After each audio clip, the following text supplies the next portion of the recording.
Hello, how's it going? So I have wanted to talk about films more frequently on my channel for ages. I have actually just started doing movie reviews for the newspaper that I work for. I don't get to review a huge amount. Movie reviews are not a big part of the newspaper as it is a local one, but it does mean I'm getting to see a few more new releases than I would have otherwise. So I felt like now was a good time to try and start talking about films on this channel, and what better way to do that than with a tag? So I looked through some of the movie tags on YouTube and I didn't really find any that appealed to me, so I thought I would make my own and make the tag around this movie app that I've been using for the past year, and I'm still as obsessed with it as I was when I first got it. Letterboxd is very similar to Goodreads. It's a place where you can list all the films that you've seen. It also includes limited TV series, but not TV series with more than one season. So I've come up with some questions, linking them to some of the applications on Letterboxd. Also, annoyingly, you can't actually see it in shop, but I am wearing an ET t-shirt. This is just the only film related t-shirt that I actually own. Question number one, what movies are in your top 4, i.e. your top 4 favorite films? So on Letterboxd you can list your top 4 favorite films. I kind of like to switch them up, so at the moment I've listed my 4 favorite films that are celebrating their 25th anniversary, i.e. they came out in 1993, the year I was born, and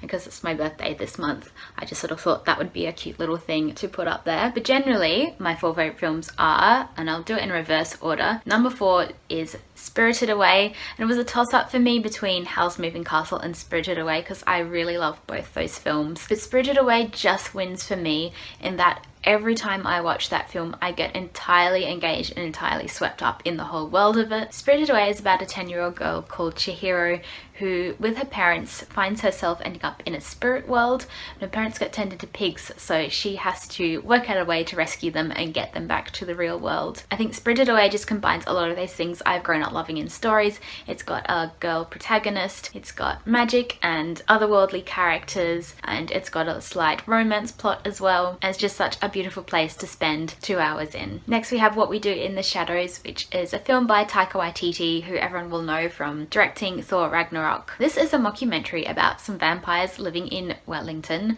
and it is just one of the funniest films I've ever seen. It's not exactly plot heavy, you just completely enjoy being in the world of these ridiculous vampires. Number 2 is Wallace and Gromit: The Curse of the Were-Rabbit. I have grown up with Aardman films. They are completely a part of my childhood, and I remember seeing this film at the cinema and just adoring it.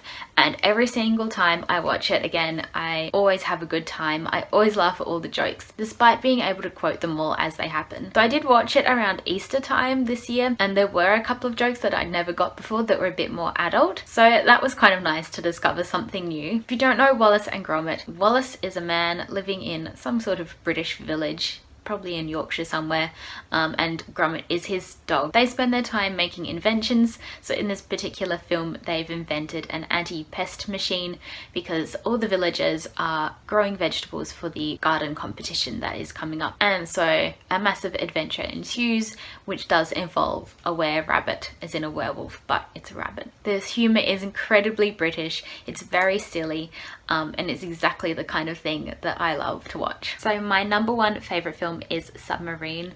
This is from director Richard Ayoade, who most people would know as Moss from the IT Crowd, but this film just contains everything that I love in a film. It's really funny, it's beautifully shot, the whole production design and costumes and everything is just stunning. It's set in Wales, which just completely adds to the atmosphere, and it's that sort of coming of age story that doesn't take itself seriously, and yet you find yourself so emotionally invested in the characters. It's about this boy, Oliver Tate. He's a bit of a loner at school, but he's attracted to this girl, Giordano, who is one of the sort of, I guess, badasses of the school, so of course she completely dismisses him. And then it's also about his relationship with his parents, who are played by Sally Hawkins and Noah Taylor, just amazing. And yeah, it's one of those films where not exactly a lot happens, but it's just so funny and charming it doesn't really matter. Question 2, Sean Baker, director of The Florida Project and Tangerine, is well known as a Letterboxd user. If your favorite directors had a Letterboxd account, who would you be following? So I've already mentioned them because they've directed some of my favorite films, but I'd definitely be following Richard Ayoade and Taika Waititi. Their films are always so funny and always look amazing, so I would love to see what they really enjoy watching. I'd also add to that list Julianne Robespierre, I'm not sure if that's how you say her name, and also Greta Gerwig. Both those directors only have 1 or 2 films out at the moment. I did really enjoy them. I would be really fascinated to see what kind of films they were watching as well. Question number 3. Letterboxd can tell you the percentage of films you've seen starring individual actors.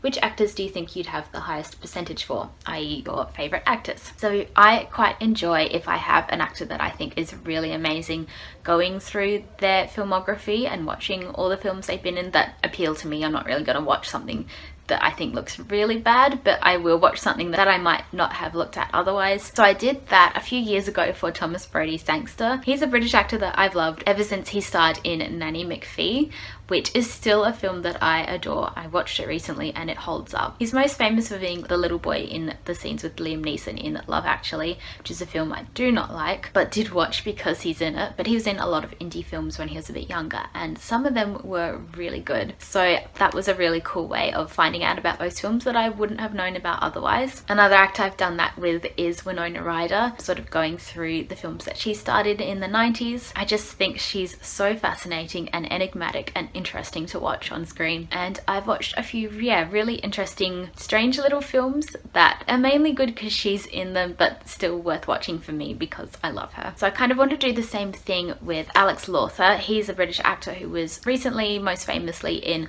The End of the Fucking World, which is that Netflix TV show. He hasn't actually been in a lot yet because he's still relatively young. I think he's a little bit younger than me. And I also want to watch more films with Emma Thompson. I love her in Sense and Sensibility and Nanny McPhee. I think she's really amazing. She's so good comedically, even in roles that you don't immediately think of as comedic. And I know she starred in heaps of films back in the 90s and the early 2000s that aren't necessarily that famous now, so I really want to seek those out and watch more of her. Question 4. Letterboxd users love making up subgenres using lists. For example, curious young girl finds herself in a magical fantasy land where she makes eccentric friends, fights an evil, and no authority figures seem to believe her about said magical fantasy land when she returns home, a subgenre. So that was a list I found on Letterboxd that contained films like Pan's Labyrinth, Spirited Away, Alice in Wonderland. So the question is, if you were to create a subgenre, what would the title of your list be? So I just made one today and I called it Films set in a specific place over a short period of time where everyday people face personal struggles in an aesthetically pleasing way, which is a bit of a mouthful. I feel like it's really hard to describe films that you know you will instinctively love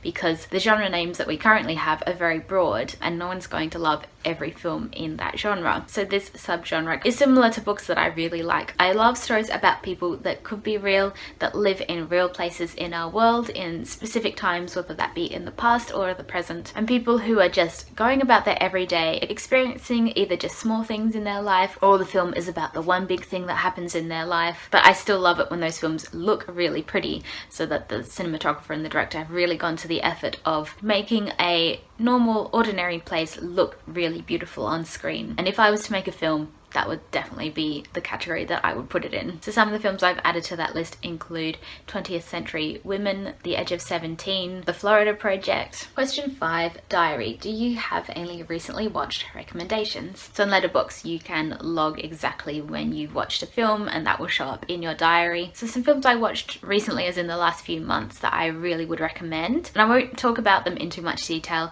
because I do plan on doing a favourite films watched in 2018 video at the end of the year. And one that will probably be on the top of that list is American Animals. This is a fascinating film about a real life heist that a bunch of university students tried to attempt on a library at one of their universities. I'd also recommend an Australian film called Ladies in Black. This was such a sweet film. It stars Angourie Rice, who's quite well known for being in the film The Nice Guys as Ryan Gosling's daughter. And this is based on the book The Women in Black that I also would recommend. It's about a bunch of ladies working in a department store in Sydney over Christmas in the late 1950s. Just in the last couple of weeks I watched The Land of Steady Habits on Netflix. It's one of those brand new films that Netflix acquired, and it still amazes me that I can watch brand new films like that just arriving on my Netflix already. I don't have to go out to a cinema and watch them, although sometimes it's kind of sad not to be able to see them at the cinema, but usually they are quite indie films that might not necessarily make it to a local cinema near me, so I'm glad that I just get to watch them anyway. This is a film starring Ben Mendelsohn, again an Australian Australian actor, but he's playing an American, and he's a relatively wealthy middle-aged man who's just got divorced, and it's sort of about him coming to terms with that. And normally I wouldn't really like films about middle-aged white men because there are plenty of those out there already, but this is from a female director, and I think she provided a really different and interesting perspective on it. And the last film I'd recommend is Boy Erased. So this is based on a memoir about this young man who grew up in a really religious family but realized he was gay, so his parents sent him to gay conversion therapy. Now when watching this, I was very uncomfortable for most of the film because it's really confronting the way it depicts the gay therapy. You've got Joel Edgerton playing this priest character who just spews all this homophobic, horrific stuff at these young people sitting there who genuinely think that they are sinful because of their sexuality. So I wasn't quite sure what to think of the film when I left the cinema, and I had to write a review for it for work as well,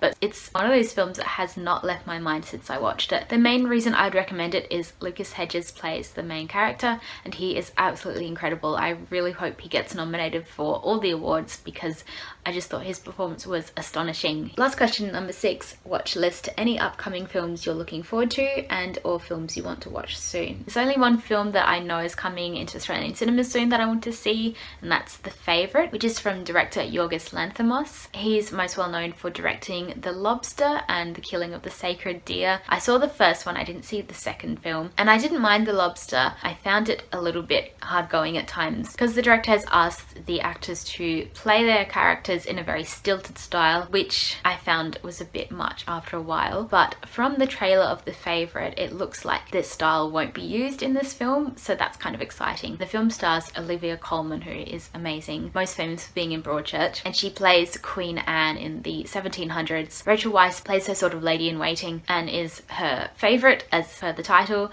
but then Emma Stone comes along and Emma Stone becomes the new favourite. I love period dramas, so I'm excited to see how this will probably be a twist on the typical period drama. A film I would love to see, but there is no sign of it appearing in Australian cinemas anytime soon. It may be one of those going straight to DVD over here, is 8th Grade, which is a film from Bo Burnham. I've read amazing reviews of this film and it seems like the sort of thing that I would love and would fit perfectly into that list subgenre that I mentioned earlier. But yeah, I'm going to be really annoyed if it doesn't make it to the cinema because this happens way too often with indie American films especially. I'd really love to see The Miseducation of Cameron Post, which is another film about gay conversion therapy. I'd love to be able to compare it with Boy Erased, and I've heard it's really good as well. I looked on IMDb at the release dates and apparently it was released in Australia in August. I definitely did not see it come out in our cinemas, so maybe it was a very small release over in Melbourne and Sydney.